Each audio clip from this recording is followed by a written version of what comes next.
everyone. Welcome to the second mentoring session of Asia Society Korea Youth Program. I'm Edwyna Kurniawan, and I'll be the moderator for today. Today, we have the honor of having Her Excellency Michelle Winthrop as our mentor for the topic of sustainability. Her Excellency Michelle Winthrop is the Ambassador of Ireland to the Republic of Korea and officially became the Irish envoy to Seoul on January 26, 2023. She is a longtime advocate for climate change, and her current work will advocate for progress in this field.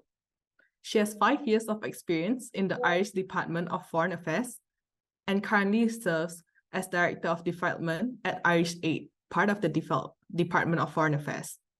She additionally assumes the title of Country Director at Farm Africa, where she has worked on food security in Ethiopia. So without further ado, I welcome her to take the stage, and I'll be sharing the screen. I was asked just to kind of focus on the theme of sustainability. I'm not quite sure why, but I think it's possibly because of my background. I have many years experience working directly with farmers in developing countries, many of whom in Africa. And also I've had a number of positions over the years where climate and environmental management were central themes to my work, including when I was in Farm Africa. We did a lot of work on forestry policy. And of course, I have been a former COP negotiator. And also I, at some point in my career, was a member of an interesting little group called the UN Least Developed Countries Expert Group on climate change. And that was a great privilege, not being from a least developed country, actually. So yeah, so I've had a number of roles over the years, which I suppose led us to the discussion about sustainability. But to be honest, personally, I derive a lot of my personal and professional energy from talking about matters of sustainability, and it's a lot of what motivates me. It's a lot of what gets me out of bed in the morning, and drives me on and focuses the mind and so on. So it's a real privilege to have a chance to chat to you today about what I care most about, really, personally and professionally.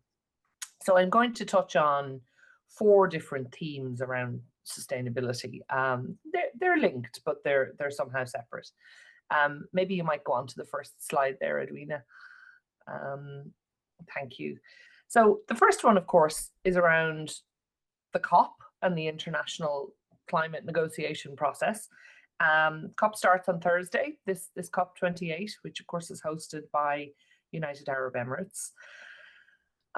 We do say this every year, but we're saying it again this year. This is a big one. This is an important one.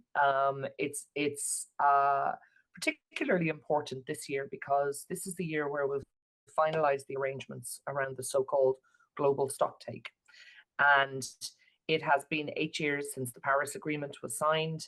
And we had always said that 2023 was the year where we would stop and say, right, well, how are we doing? You know, each country has committed to a number of actions and to reductions in emissions. And now's the time to kind of look at the scores on the doors and see how we're doing, who's doing better than who, which particular sectors the most urgent action is needed, where there are financing gaps. So it's a big year. Also a big year because, frankly, the geopolitics isn't great. Last year it was difficult because of the war in Ukraine.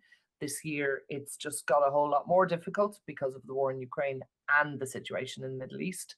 So when there is underlying tension within the UN, sadly that somehow starts to creep into the climate process.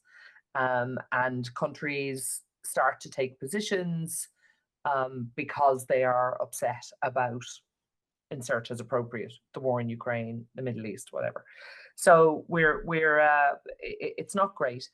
And of course, also, you know, just a reminder, we are way off track to meet the agreed goal of limiting average temperature increases to 1.5 degree average by the end of the century. This year, we have seen records broken in temperatures all over the world. and marked increase in climate extreme events.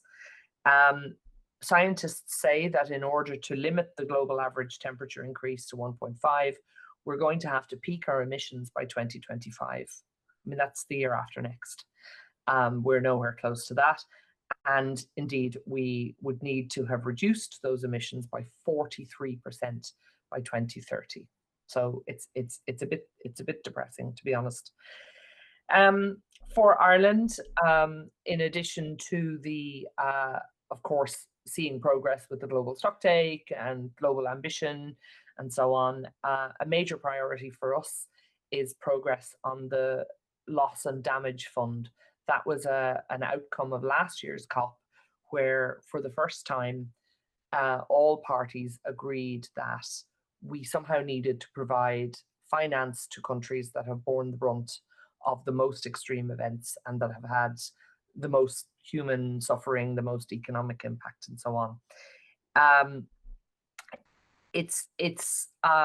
I suppose from my perspective that there is, I have a strong view that in rich countries we can expect things like behavior change and the market to shift the dial on emissions. So, for example, through no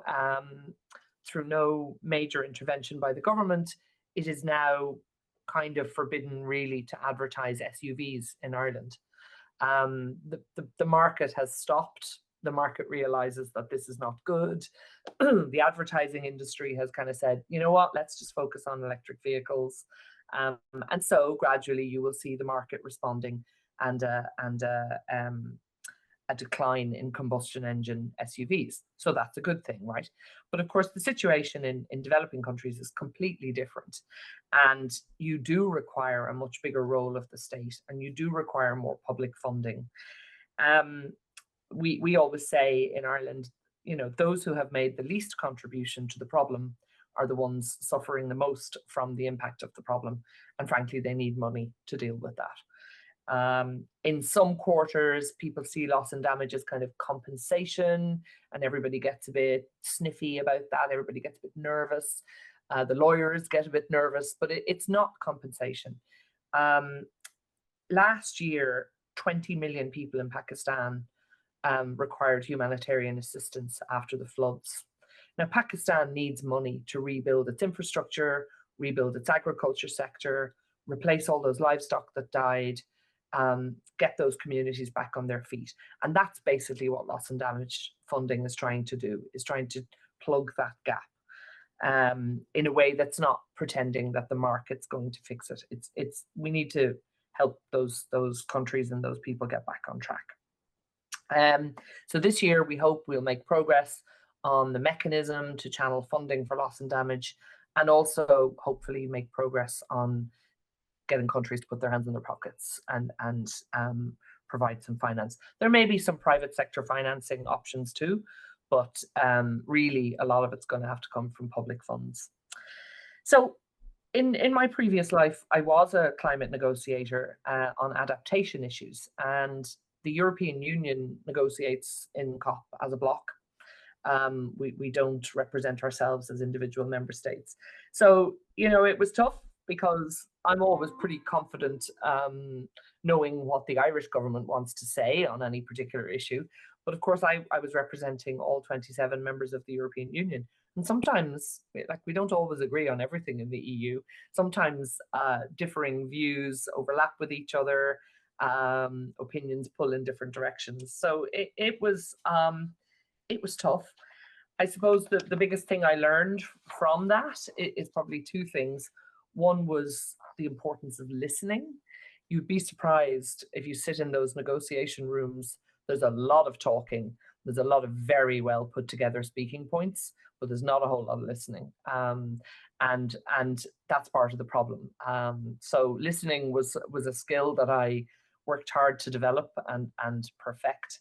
And the other one was just the human touch. You know, it is a deeply inhuman context. You know, you all sit there with your country name badge in front of you, and the stakes are really high. It's really important. Each minute of those negotiations is super, super important. A lot of money has been spent to get people there.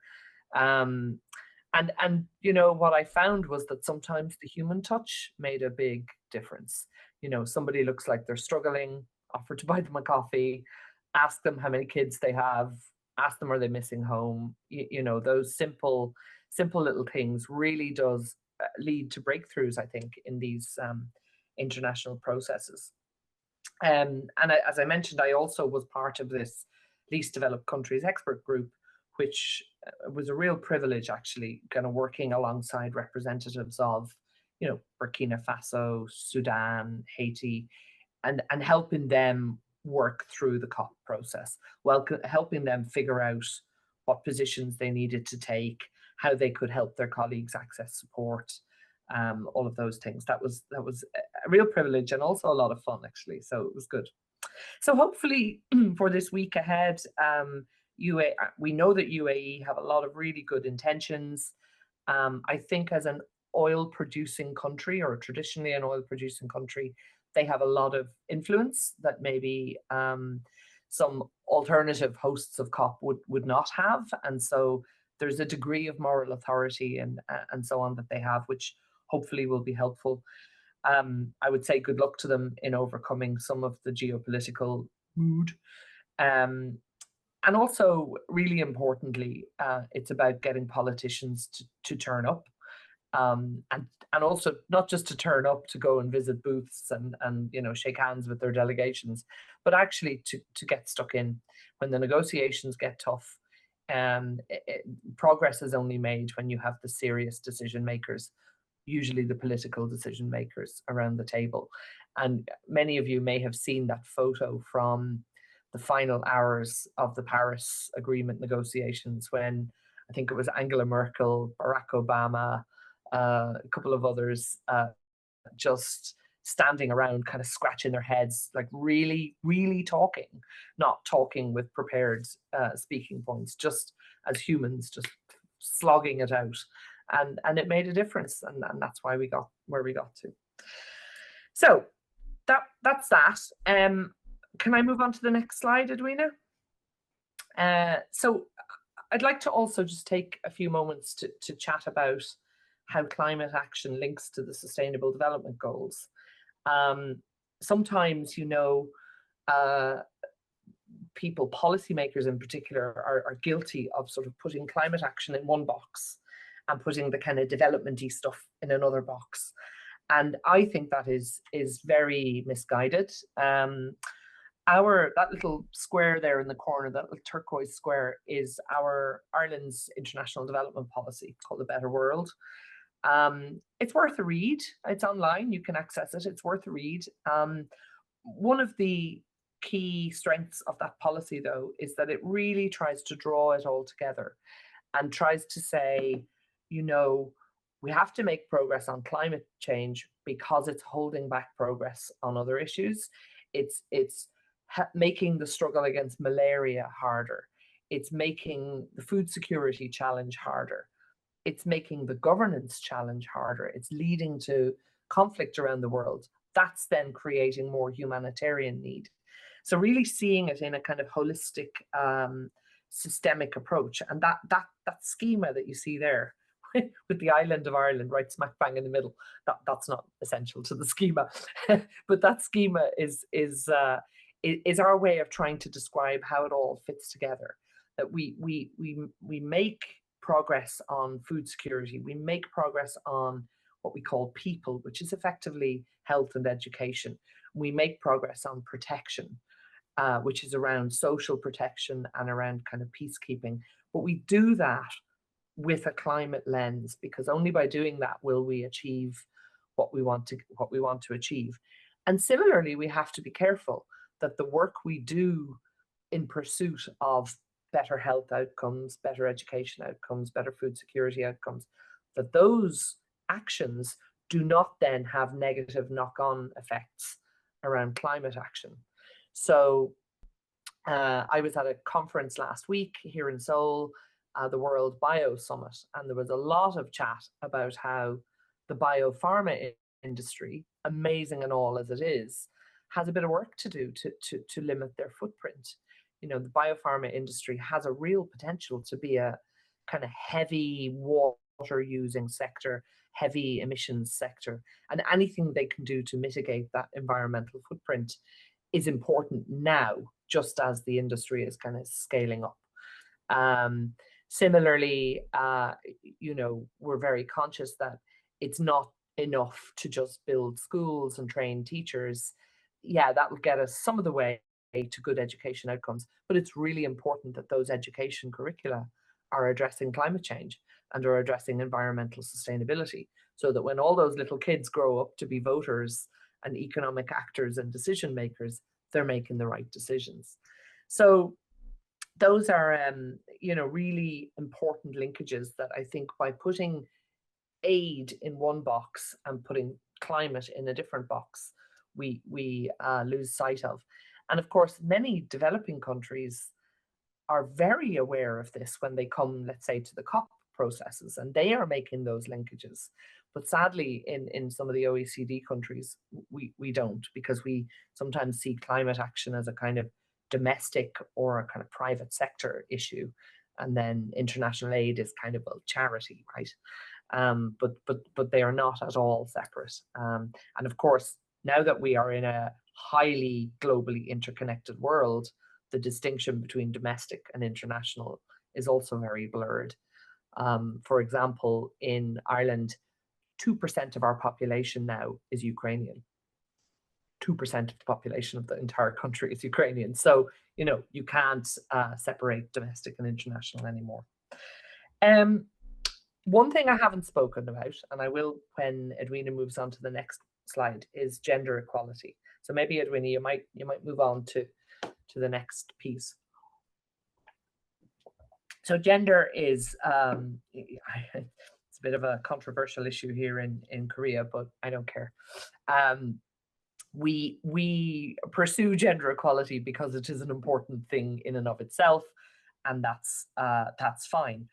But there is a very strong linkage between gender equality and climate action, and some of that is quite simply to say, if you ignore 50% of the world's population in your pursuit of the greatest challenge humanity has ever faced, well, you're not going to achieve anything, are you? I mean, you're basically halving your chances of success. So just from a pragmatic point of view, it's really important to have women part of the climate challenge. But also, in many countries, not necessarily in the kind of more developed OECD countries, certainly in developing countries, women have unique perspectives. They are more plugged into questions around the food system, for example. They are more aware of kind of family health issues. And in some cases, they have a really important role in terms of providing energy to households. So even in developed countries, questions around population, around awareness, and so on are largely in the hands of women. So that is a vital element of climate action. So I came across a number of years ago this organization called Climate Wise Women. They still exist. They're wonderful. And they are literally just an assembly of women from around the world who have a lot to say about climate change. And there is one woman in particular, this lady here, Constance Okolet is her name, and she's from Uganda. And I met her at a number of COPs and a number of different things. And I have never, and now I've spent a bit of time with Mary Robinson, and Mary Robinson is really inspirational, but Constance Okolet is 10 times more inspirational than Mary Robinson. So I'm going to ask Edwyna, I think you figured out a way to do this, right? Would you mind just showing that short video of Constance speaking, because I can't speak for her. Are you able to do that? Yes. Thank you. First, men or people didn't know the usefulness of a woman. They would take us like we are people for the kitchen. Cook, bring out the food, people eat, then you have the next day you are in the garden, then from the garden come and cook. You don't move, you don't do anything. But when I started, people are realizing that a woman is a change maker. You just come to my community and see. They will tell you the whole story, how they started, how they were put in the kitchen, but now they are out. They can do decision making. They can also talk amidst themselves. They can even get the solution. They can even identify their problems amongst them. Then they can come up with the solution. Then they are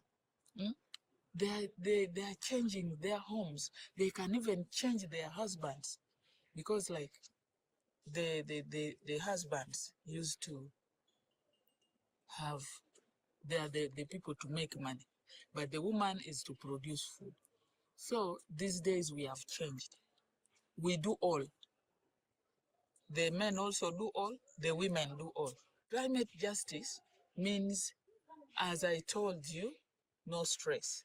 Then if we don't want stress, we should all work together. No gender-based violence, no gender, they call it what? Segregation, that I'm a man, I'm the boss. No, let us be equal. We do things, then we bring food together on table, we eat. At the end of the day, there is a happy family living in the community.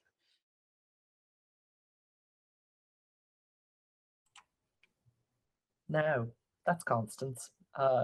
She's an amazing woman, and I also, just an anecdote, when one of the COPs I attended, I was at some event, and it was a highly technical discussion about something, adaptation, I think, and Constance stood up, and interesting, we are in the middle of the 16 days of action on violence against women, or gender-based violence, and she stood up and told a tale about how most of the women in her community got beaten by their husbands when there wasn't enough food on the table, when there had been a drought.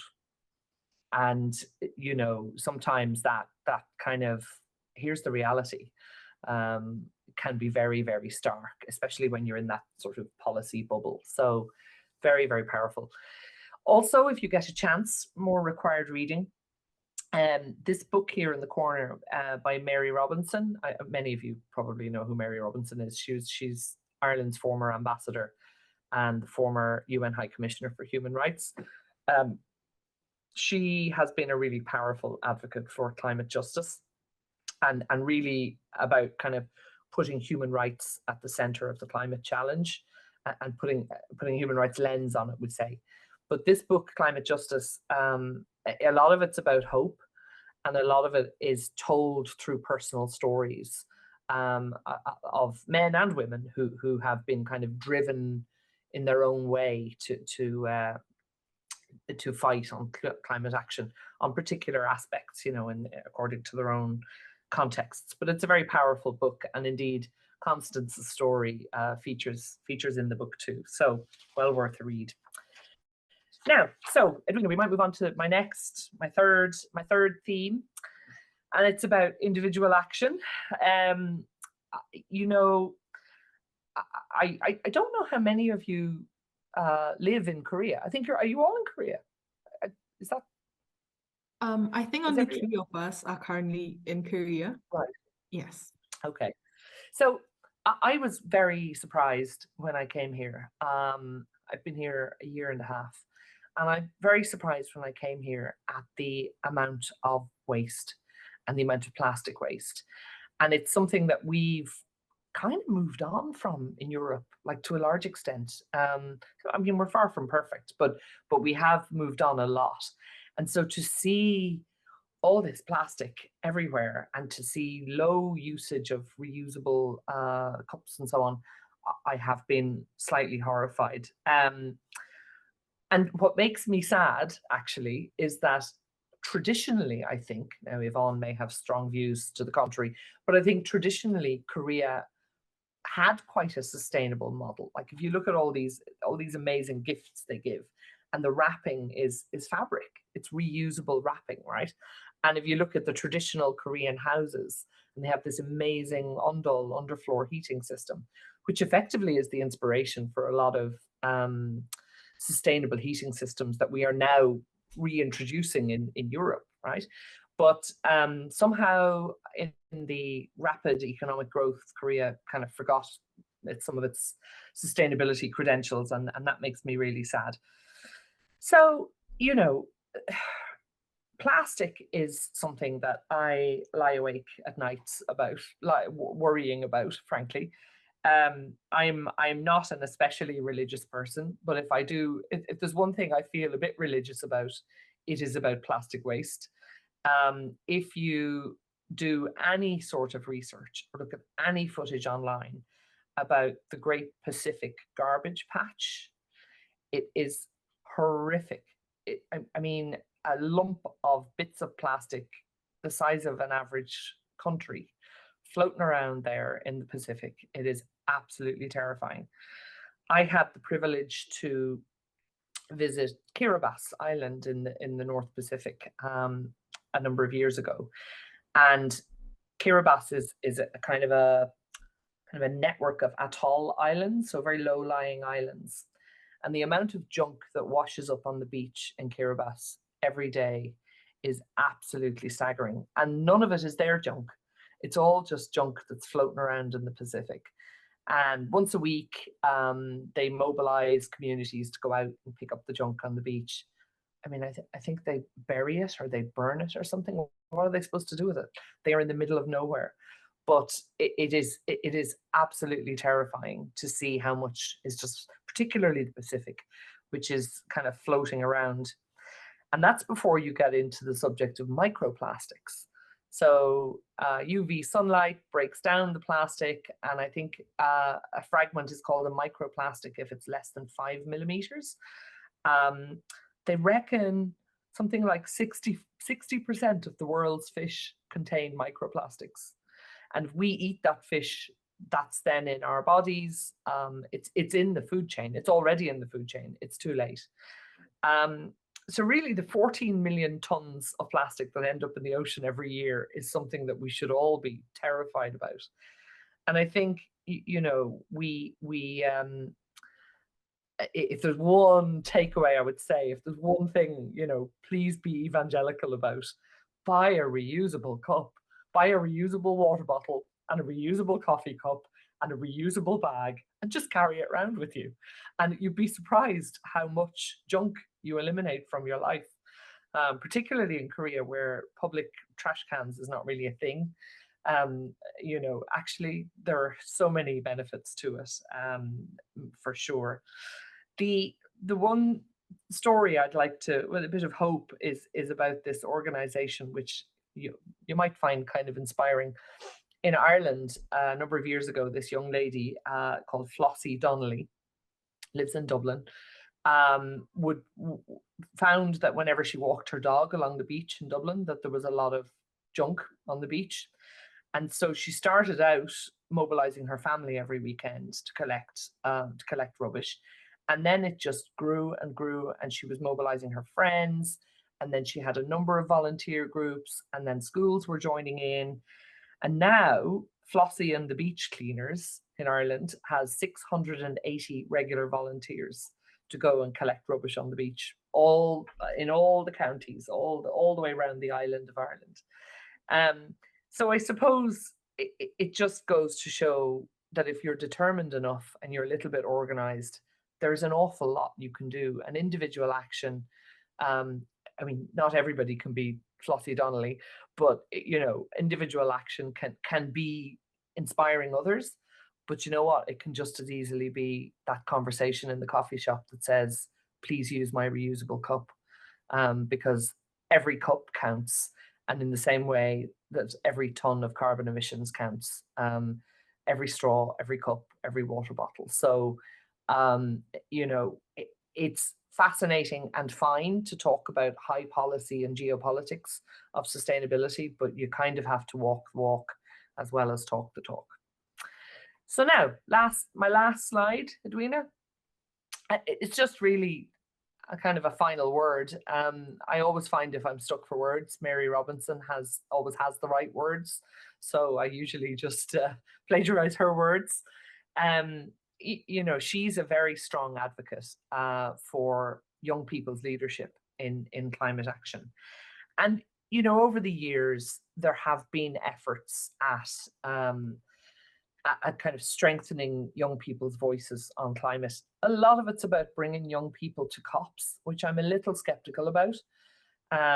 Greta Thunberg, as you know, went to a number of COPs. You know, she gave a lot of impassioned speeches. Did anyone listen to her? Maybe some did. But actually, where she made an impact was in the school climate strikes, where you had kids out on the street in front of their parliament, national parliaments, demanding change. Bringing young people to speak in a major conference with decision makers, I'm not sure is the answer. But I think her story is an interesting one, and I think that it shouldn't depend on who's the COP chair or the COP president or which politician thinks it's a good idea to invite young people in. I think young people have the agency and have the capability to pursue or demand change in whatever way you think you can. And whether that's writing letters to local, or emails or tweets or whatever, to local decision makers, local representatives, whether it's about setting up small companies, whether it's about collecting junk along the beach, whether it's about social media campaigns.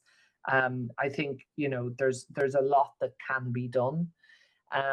In Dublin, we have a bunch of school kids that recently won a prize, actually, here in Seoul at the Smart Cities, Global Smart Cities conference recently, where we have a network of schools in Dublin that have installed equipment that helps them to measure local pollution, the pollution in the kind of 1 or 2 kilometers around their schools.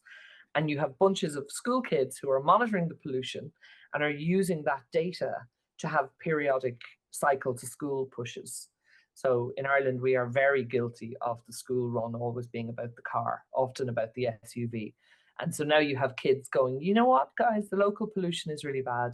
Take your bike tomorrow. Actually, take your bike for the rest of the week.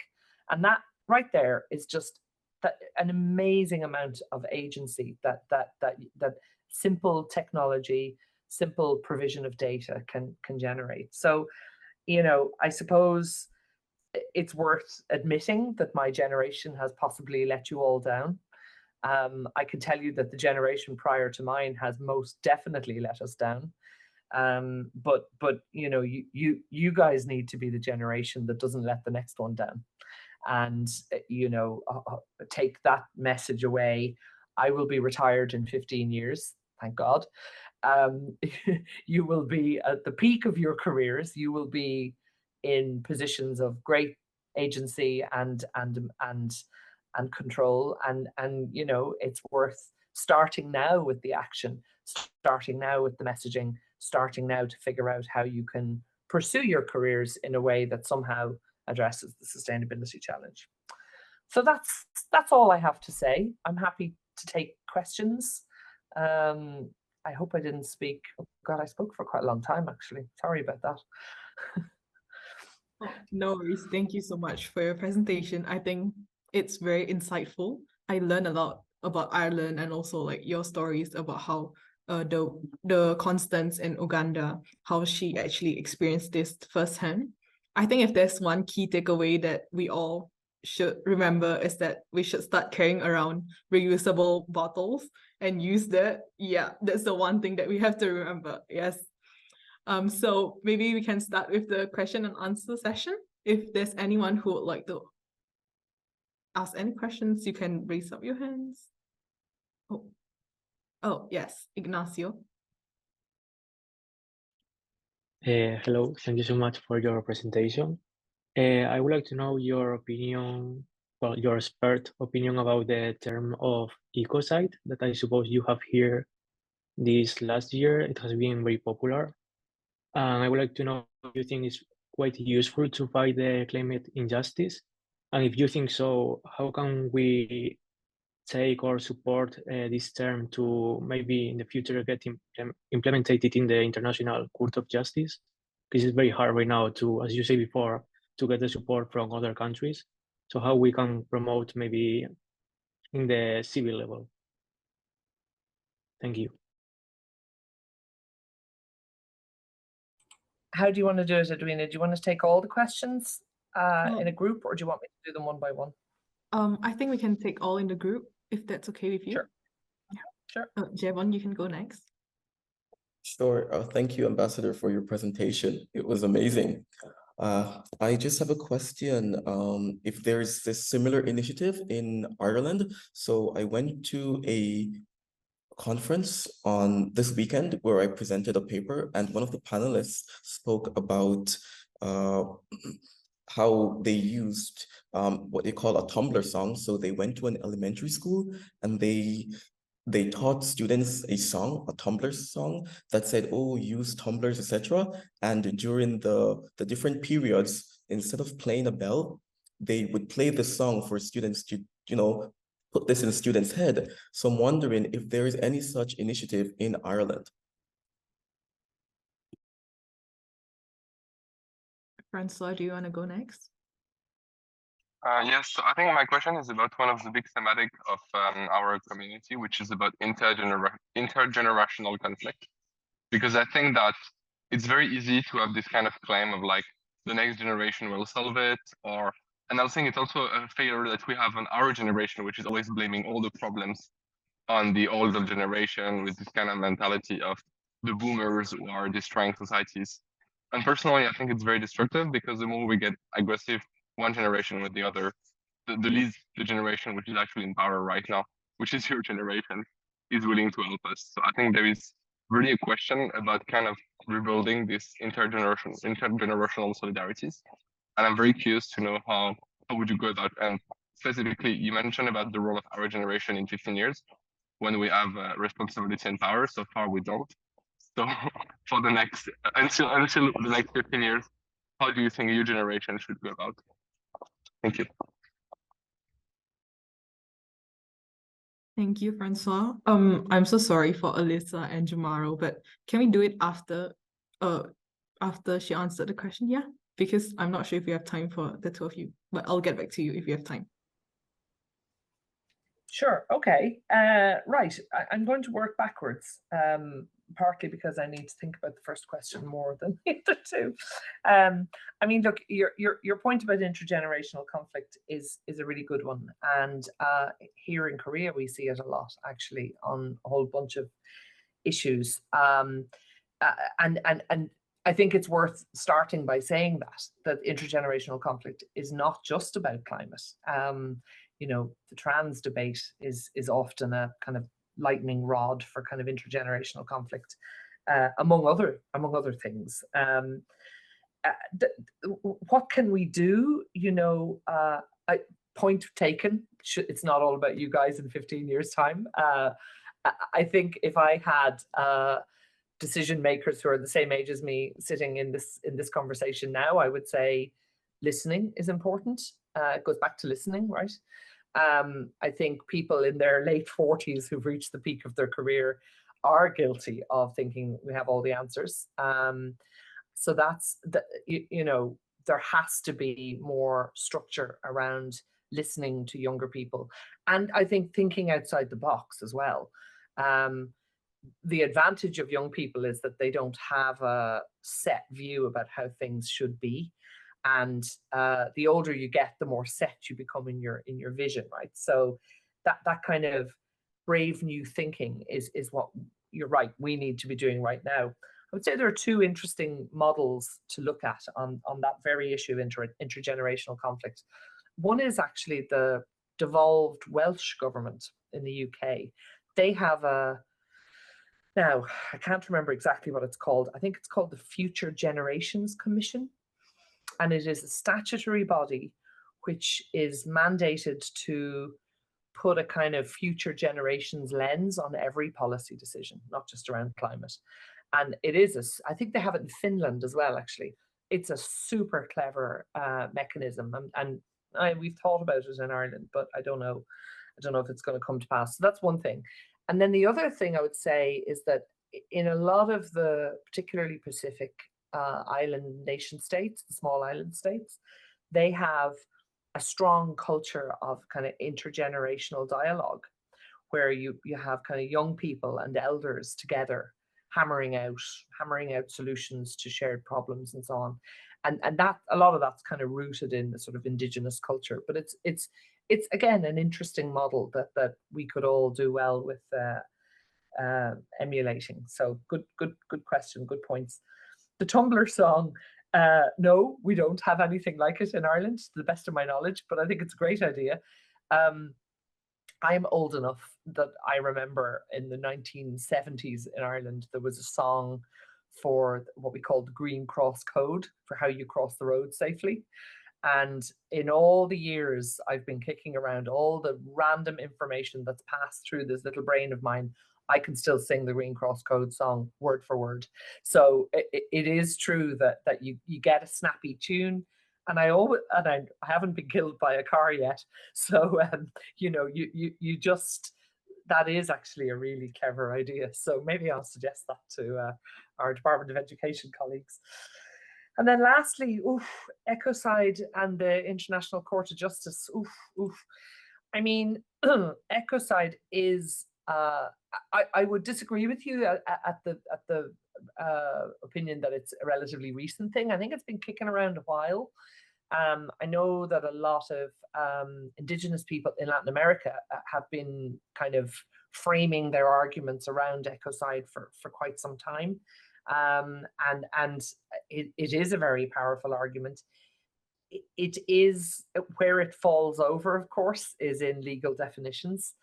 and of course, the human rights experts of the world tend to be quite legalistic in their perspective, and that doesn't always bring you to the best outcome in terms of justice.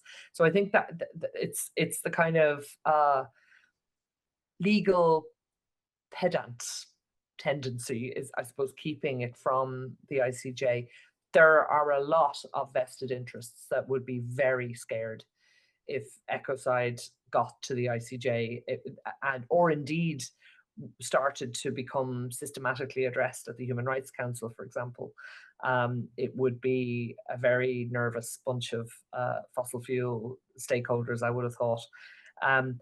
I don't see much prospect for it, to be honest, because sadly, cynically, the vested interests are such that you just, too many blockages. Although I do believe don't get me wrong, I do believe ecocide is a thing, and you know, there are countless examples around the world where you can point to it. I also think, sadly, you know, we go through periods of relative peace and prosperity and relative turbulence, and of course, right now we are in relatively dark days in terms of global conflict and global instability, and that means that those who would otherwise be perhaps addressing things like ecocide are a little busy at the moment, you know, so that there's only so much awfulness and injustice that the system can address at any given time. So I think sadly ecocide might slip off the agenda. Do we have time for a few more? We probably do. Yes, I think we have a lot of time, so maybe we can go with Alyssa. Sure. Thank you so much, Ambassador, for that talk. That was amazing. I wanted to look more at issues of corporations. So obviously on the individual level, tumblers are a very good start. But to what extent would you say corporations are responsible?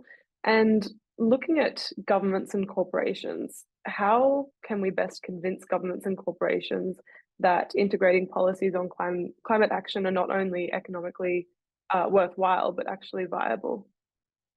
Thank you.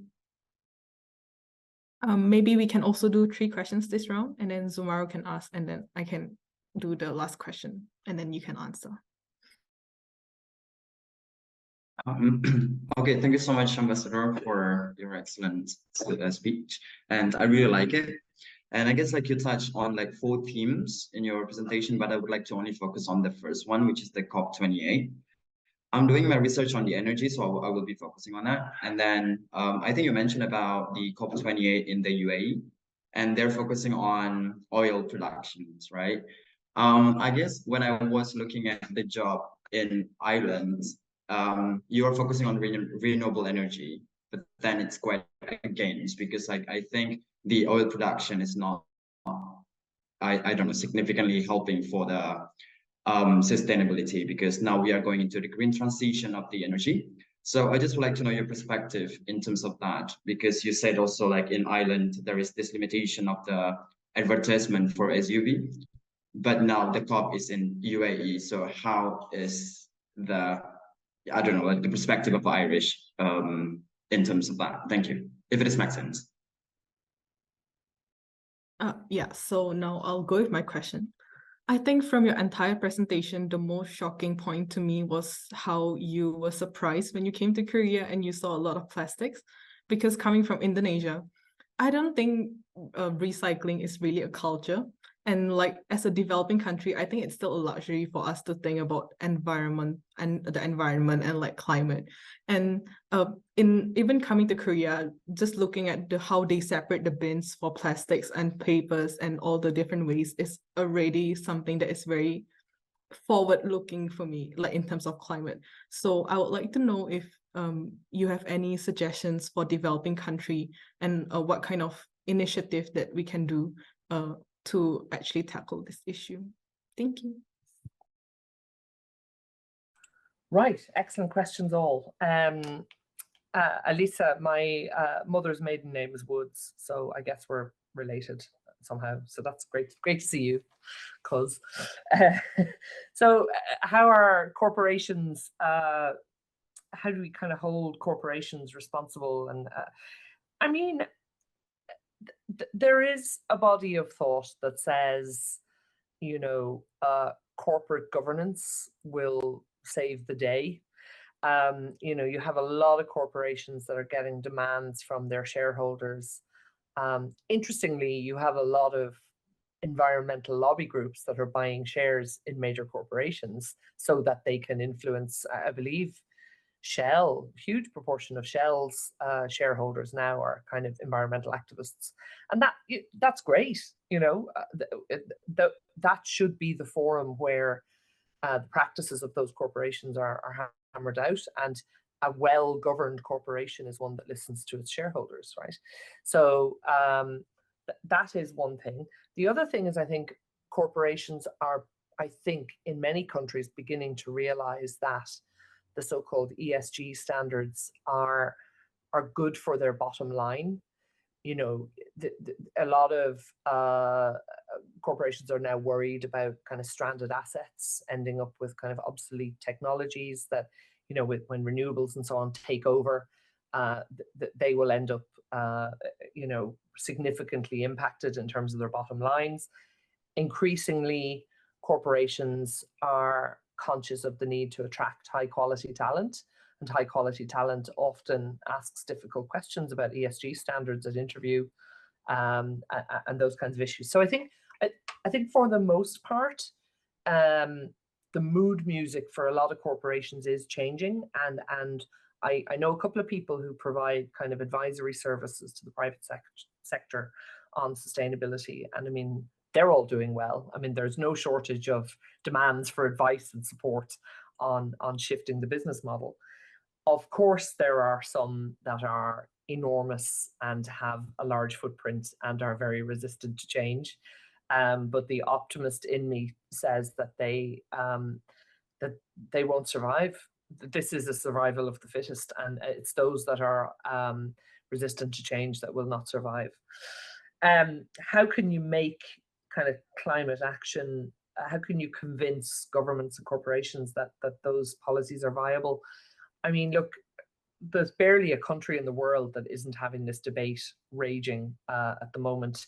We are in the midst in Ireland of a heavy duty debate about transport policy, where you know the kind of strong green lobby is saying you've got to get people out of their cars, you've got to get people on buses and on bikes and on trains, and the government today has a, well, how do we spend our money in 2024 challenge? Do we invest in a load of electric charging points, or do we just say Brave New World, let's just invest in bus lanes and lay train tracks all around the country. So there's barely a country in the world that isn't struggling with some of those choices, the kind of short-term, medium-term, long-term parameters. All I can say is that I hope that the strong industry of environmental economists are providing the right advice, and that we are getting better at costing the long-term impacts of making the wrong decisions, and factoring those in. So on energy transition then, I mean, UAE and their strong voice on oil is a point well taken. Look, in Ireland, our energy transition, the actual energy mix transition is not such a big problem, because we haven't been traditionally very oil dependent. We don't have any oil. We have some natural gas. We have some offshore natural gas, and we import a lot of gas. So that is less of a challenge for us. We are investing heavily in offshore wind and wave. We like to say that we are the Saudi Arabia of windy marine contexts that can generate energy. So we just have to get on and make it work. So that is less of a challenge. But look, every country has a different shape of a challenge, right? So our challenge actually is completely different. We have a methane problem. We have far too many cows, and they produce huge amounts of methane, and strong, climate scientists will tell you that methane is actually more dangerous than carbon, because it's more toxic and so on. So while other countries are raging about their energy mix, we're trying to figure out what the hell we do with all these cows, because a huge part of our economy is based on dairy and beef production. And that's not great, to be honest. That's a lot of jobs, that's a lot of communities and so on. So tricky choices all. And I would say as well that energy security is in some ways, the Russian invasion of Ukraine has done us a bit of a favor, because it's put certainly a lot of European countries, it's brought them back down to earth about energy security. So in addition to thinking about emissions, you also have to think about long-term political sustainability of your sources of energy. And we're all a bit rattled, I suppose, by that. And then lastly, your point about recycling being a luxury. I lived in Indonesia for some time, and I'm going in a few weeks. I'm really excited. Anyway, that's separate. It is, recycling is a luxury, but if you cut down on use in the first place, you don't need to recycle. And I remember when Ireland was poor, for indeed it was poor, in living memory. My grandmother had her own shopping bag that she carried everywhere. And it was only in maybe the late 80s that this ubiquitous plastic bag started to appear, and behavior changed. And people said, oh, well, I don't need to bring my shopping bag because the man will give me a plastic bag in the shop. But so really, there was a time when in Indonesia, people carried their shopping around in probably hemp bags or woven bags. So really the most sustainable thing to do is to go back to what we did before we had plastic bags. And that is, again, that's a behavior change thing. Kenya, interestingly, have banned plastic bags. I think they did so about 10 years ago. And Rwanda, as I understand it, I was only talking to somebody recently, in Rwanda, if you take a plastic bag into the country, you will get fined. So if you're flying into Kigali, they make an announcement on the plane to say, if you have any plastic bags, you need to leave them on the plane, because you face prosecution if you're found with a plastic bag.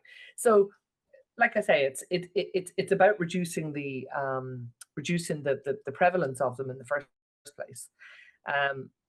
What I think we haven't done a very good job at systematically is tackling the plastic industry, actually, and getting them, there are certain things we need plastic for, absolutely.